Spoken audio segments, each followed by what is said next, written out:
L'adolescence, Amandine, elle connaît. Cette infirmière de 41 ans est maman de 4 filles, 20 ans, 14 ans, 11 ans et 7 ans. Et elle a goûté aux joies de ce bel âge sous toutes ses formes. La première de ses filles est rebelle et hors cadre, quand la seconde ne peut vivre sans respecter les règles strictes et cultiver sa solitude dans sa chambre. Face à ses 2 sœurs aînées, la troisième est l'originale, la rusée et la surprenante. Elle partage sa vie dans ce monde et dans celui de son imaginaire. Et au milieu de toutes ces émotions, la petite dernière termine son enfance en cherchant une place dans cette famille en pleine mutation. Cette maturation entre l'enfance et l'adolescence questionne beaucoup. C'est avec beaucoup d'humour et d'amour qu'Amandine nous livre son vécu, des anecdotes insolites et des leviers qu'elle a activés pour faire au mieux pour elle, sa famille et surtout ses filles. Vous écoutez Éclaircie, le podcast de la CAF qui met vos histoires à la lumière de nos solutions. Épisode Je gère. C'est galère un adolescent quand même, hein. C'est plein d'amour, mais c'est plein de contradictions aussi. Ça a envie de liberté, mais ça a encore besoin de papa-maman. J'en ai une de 20 ans qui est en études supérieures, Iris. Elle, c'est un épisode à elle toute seule. Elle m'en a fait voir de toutes les couleurs. Elle a toujours recherché un petit peu les limites, mais c'était toujours un petit peu biaisé, c'était toujours un peu dans le dos. Elle a été suivie assez tôt, à partir de 4 ans, parce qu'en fait, elle avait fait croire à l'institutrice qu'elle était sourde. Donc c'est vrai qu'avec elle, on a eu un parcours assez compliqué. Elle a été suivie aussi par une orthophoniste, parce qu'ils se sont rendus compte qu'elle était dyslexique, dysorthographique, 10, plein de 10, avec des troubles de la concentration. Petite, c'était compliqué de la faire manger, de la faire s'habiller. Elle voulait plus manger parce qu'elle avait peur de grossir et d'avoir de la cellulite. À 4 ans, c'est compliqué d'avoir ce genre de conversation-là. Elle voulait pas mettre un blouson parce que quand elle fermait, la fermeture claire faisait une bosse sur le ventre. Elle me disait « Oh, mais on dirait que j'ai du ventre. » Je me dis « Attends, mais tout le monde, t'as 4 ans, mais qu'est-ce que tu vas m'inventer? T'as 4 ans, quoi. » Après, moi, dans son adolescence, elle avait un passage assez bas. Elle s'est scarifiée au niveau des poignets. Et du coup, on a fait une psychothérapie familiale avec une psychologue. Du coup, je me suis dit que si elle passait par ce passage-là, que c'est un appel au secours, la faire suivre, elle, c'était bien, mais c'était peut-être pas suffisant, puisque justement, il y avait l'idée de si elle fait ça, c'est qu'elle se sent pas bien, qu'elle se sent peut-être pas bien dans son environnement, et essayer de faire un petit peu de place et de nettoyage, tout ça pour que elle puisse justement retrouver une place qui lui convienne et qui l'aide à aller de l'avant, quoi. Il y a eu plein de trucs qui sont étalés dans le temps, qui sont plus ou moins bien résolus. Et elle a fini par avoir son bac, quand même. Aujourd'hui, pour l'instant, elle a pris ses distances parce que du coup, elle est dans l'âge... elle crée son propre univers, elle est dans ses propres réflexions à elle. Et du coup, j'ai pas vraiment de nouvelles d'elle.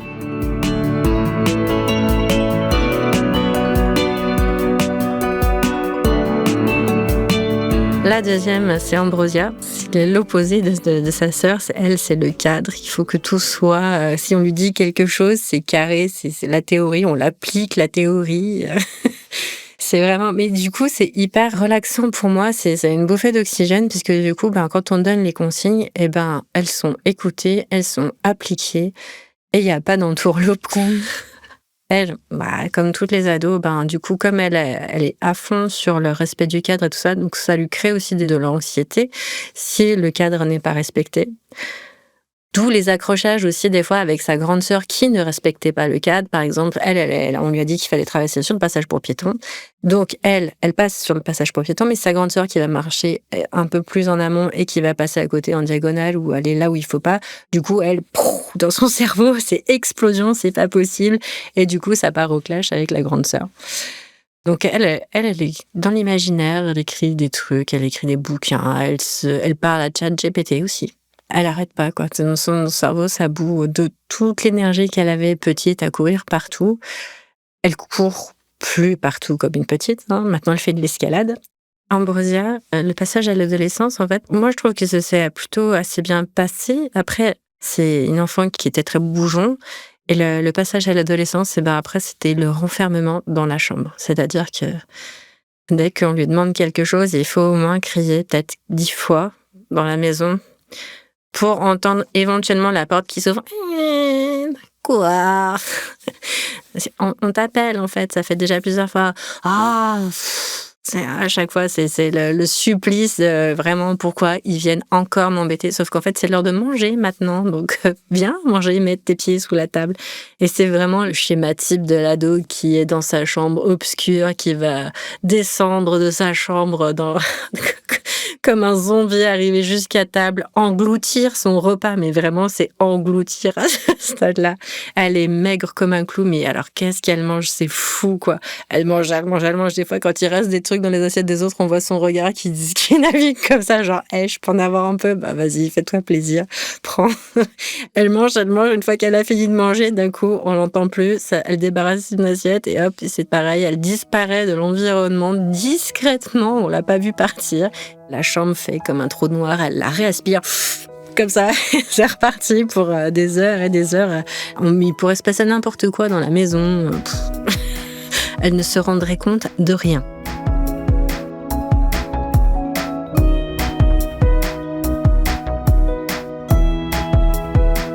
La troisième, elle s'appelle Lorelai. Et elle, c'est plutôt tout ce qui est le monde glitter, paillettes et tout ça. Mais en même temps, très Mercredi Adams. C'est un peu si on avait fait un mix de Enid et de Mercredi Adams. Et ces deux personnages-là cohabitent dans une seule personne, mon enfant. Et du coup, c'est assez drôle de l'avoir passée d'un côté où elle est hyper volubile, elle va chanter, danser, machin, avec plein de paillettes et tout. Et puis d'un coup, ça va tomber en Mercredi Adams, elle va vous fixer comme ça. Donc elle est au collège aussi, en 6e. Et elle est assez particulière. Pour un de ses anniversaires, elle a demandé une boule de cristal. Je sais pas tous les enfants qui demandent ça quand même. Du coup, voilà, elle avait sa boule de cristal. Et avec sa boule de cristal, elle parlait avec ses grands-mères qui étaient décédées. Elle passe sa vie dans le jardin maintenant. Alors qu'elle n'était pas trop extérieure. Maintenant, elle aussi, elle fait pas mal de balançoires où je pense qu'elle se fait son espace aussi, parce que comme elle partage sa chambre avec sa sœur, je pense que des fois, quand elle a besoin de tranquillité, elle monte dans la chambre et comme la petite vient lui courir après, et du coup, elle va dehors. À un moment donné, elles avaient leur lit où elles pouvaient se voir toutes les deux. Et du coup, là, comme elle a eu toutes ces transformations physiques, elle a plus trop envie que sa sœur la regarde, qu'elle vienne l'embêter. Voilà, donc la petite est en demande, bien sûr, parce qu'elle a envie de jouer. Elles ont quand même pas mal d'écart, donc elle est encore pour jouer sur la poupée. Elle a envie vraiment de trucs participatifs. Donc, à un moment donné, je suis rentrée dans leur chambre et j'ai vu un matelas de place entre les deux lits. Elle avait fait une tente berbère au-dessus de son plumard avec des couvertures, histoire d'avoir son coin d'intimité. Donc j'ai réaménagé la chambre pour qu'il y ait une frontière qui soit faite différemment. Donc sans faire vraiment de travaux physiques dans la pièce, j'ai juste mis les placards au milieu pour que ça fasse un mur. Comme ça, on peut rentrer par la porte d'entrée classique, on arrive sur le lit de la plus petite qui a moins besoin d'intimité. Et on contourne, on passe devant la fenêtre pour aller dans le recoin de l'ado qui est dans la chambre au fond, caché derrière les deux placards. Chacun a son espace délimité, mais si elles ont envie quand même de jouer ensemble, elles peuvent. Et puis j'avais laissé une table de chevet où éventuellement elles peuvent se voir. J'aurais dit, je le mets comme ça. Si ça pose problème, j'enlève la table de chevet et ça fera un mur complet entre vous, deux meubles. Passage en 6e. Moi, j'ai eu la chance qu'en fait, que pour Lorelai, il y ait justement Ambrosia qui soit là pour l'accueillir. Et c'est vrai que là, le fait qu'elle soit là, ça a permis de calmer un petit peu la jungle du collège, parce qu'il n'y a pas d'autre mot que ce que c'est. Elle s'est fait vraiment beaucoup embêter, même en maternelle. Elle s'était fait embêter parce qu'elle avait les oreilles décollées. Du coup, on l'a fait opérer pour qu'elle ait plus ça, parce que ça lui pesait vraiment. Et là, au collège, elle s'est fait réembêter. Et elle a su nous en parler et surtout, elle a eu le soutien de sa sœur. Elle n'a pas forcément eu la répartie puisqu'elle est timide, elle s'est plutôt mise en retrait interne. Et du coup, elle en a parlé à sa grande sœur et sa grande sœur a géré le truc de l'intérieur en l'emmenant dans le bureau de la CBE.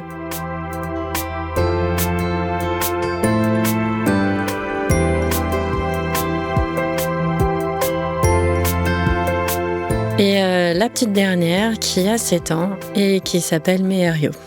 Et puis voilà, elle vit sa vie tranquillement en primaire. Elle est en CE1. C'est un mélange de mes filles en fait. Elle est le caractère carré et le caractère un peu à faire des bêtises, mais en même temps, elle fait des bêtises, mais ça lui convient pas parce que ça infracte le cadre. Donc du coup, elle vient se balancer elle-même en disant qu'elle a fait des bêtises. C'est toujours assez surprenant parce que c'est toujours dis, ça te dérange pas si j'ai fait ça? Le CP, ça a été assez dur. Là, ça va un peu mieux, mais bon, c'est assez fluctuant. Il y a des moments où elle me redit, je me sens seule. J'arrive pas à déterminer si le je me sens seule, c'est je me sens seule à l'école, je me sens seule à la maison ou en général, puisque du coup, il y a personne qui vient jouer avec elle et du coup, ça lui donne de la frustration même à la maison. C'est vrai que c'est assez compliqué d'arriver à gérer la petite dernière qui a envie qu'on s'occupe d'elle et en même temps, chacun a ses occupations et à un moment donné, elle me dit: «Mais c'est à toi aussi de savoir, t'occuper toute seule. Il n'y aura pas toujours quelqu'un, pour jouer avec toi». Et c'est vrai que c'est assez compliqué pour elle, à entendre.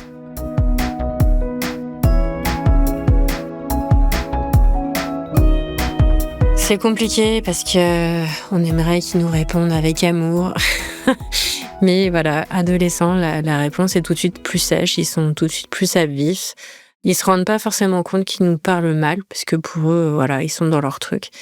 Et ça, des fois, ça peut créer des tensions. Je vais passer pour une méchante maman parce que je coupe les écrans. Donc toutes, elles ont un téléphone portable et toutes, ça a été configuré avec une application parentale pour pouvoir réguler les horaires d'utilisation en journée et le soir, il y a une mise en veille de 21h à 7h du matin où le téléphone n'est pas utilisable. Pas de réseaux sociaux à la maison et ça m'enlève une grosse épine du pied. Les conseils, avoir beaucoup d'amour, avoir beaucoup de pardon parce que les enfants vont essayer, vont vous éprouver au niveau des limites. Savoir s'entourer, que si vous sentez pas à l'aise avec un sujet comme la sexualité, tout ça, il y a par exemple le planning familial qui va pouvoir apporter d'autres réponses, qui sont d'autres adultes, qui peuvent accompagner vos enfants sur des choses qui sont intimes, que vous avez peut-être pas envie d'entendre leurs questionnements, c'est parce que ça remue déjà intérieurement nos propres limites, nos propres... et que du coup, si on se sent pas capable de pouvoir en discuter, ou si ça surprend trop, il y en a d'autres qui peuvent prendre le relais. Et puis, il faut savoir, vos enfants, ils vous connaissent mieux que vous-même. Ils voient vos failles, ils voient tous vos petits défauts, tout. Ils peuvent appuyer absolument sur tous les trucs qui vont pas, tous les petits dysfonctionnements.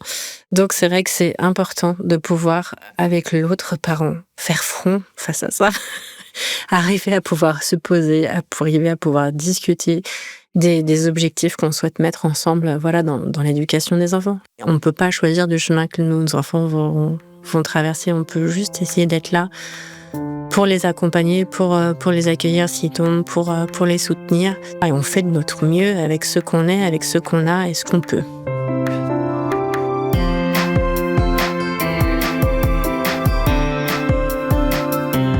L'adolescence reste un passage délicat pour de nombreux parents. Alors parfois, on fait appel à un ami, à la famille ou à des professionnels. La CAF est aussi là pour vous aider à passer le cap, comme nous l'explique Nina. Avec le témoignage d'Amandine, on comprend une fois de plus que l'adolescence, cette période de mutation, peut aussi être une période compliquée à vivre, aussi bien pour les parents que pour les enfants. À la CAF, on cofinance plusieurs outils qui vont vous être utiles, à vous parents, mais aussi à vos ados.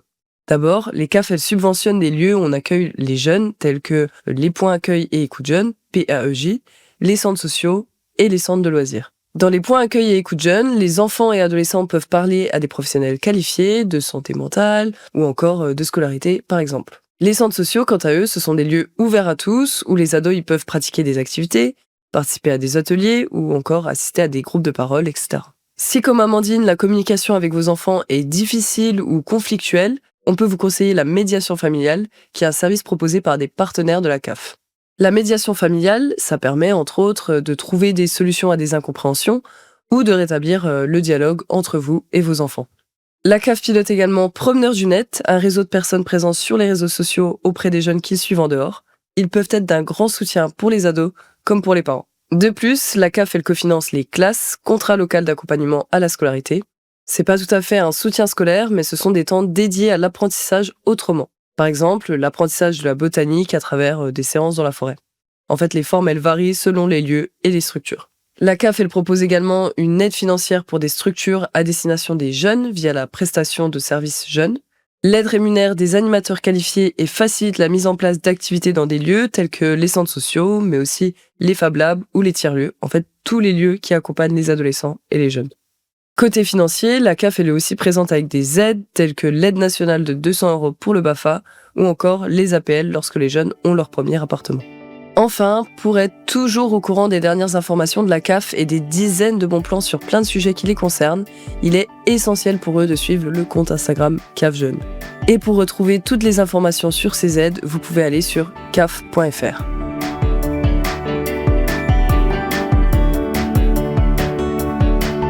Vous venez d'écouter Éclairci, le podcast de la CAF qui met vos histoires à la lumière de nos solutions, épisode Je gère.